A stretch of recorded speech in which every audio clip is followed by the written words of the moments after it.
আরে মনা বৃষ্টি হইতাছে, আমি ছাতি নিয়ে আসতেছি, তুই এখানেই বস। আরে বেটা বৃষ্টি তো অনেক জোরে জোরে পড়তেছে, এখন আমরা কি করব? দেখি তো গাড়িটা খোলা যায় কিনা। আরে বেটা গেট তো খোলা আছে, তুই গাড়ির ভিতরে গিয়ে বস। আরে ওরা কার আবার আমার গাড়িতে বসতেছে?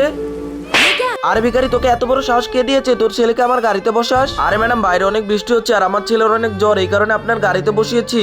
আরে তোর ছেলে অসুস্থ, তাহলে আমি কি করব? আরে এই তুই গাড়ি থেকে নাম, চল ভাগ এখান থেকে। আরে চল বাবা এখান থেকে। আরে যাক ভালো হয়েছে, বৃষ্টি কমে গিয়েছে। আরে মা ওঠো ওঠো, তোমার কি হয়েছে মা? ওঠো।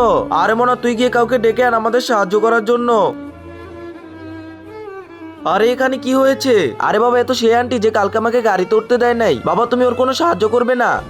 এরপর কি হলো সেটা তো দেখতেই পারবা। তার আগে বলো, তুমি কি সামান্য কিছু টাকাকে ভালোবাসো নাকি নিজের ফ্যামিলিকে ভালোবাসো? তুমিও যদি আমার মতো ফ্যামিলিকে ভালোবেসে থাকো তাহলে ভিডিওটিতে লাইক দিয়ে চ্যানেলটি সাবস্ক্রাইব করে দাও এবং কমেন্ট বক্সে এই ইমোজিগুলো কমেন্ট করো, তাহলে আমি বুঝতে পারবো তুমি তোমার ফ্যামিলিকে কতটা ভালোবাসো।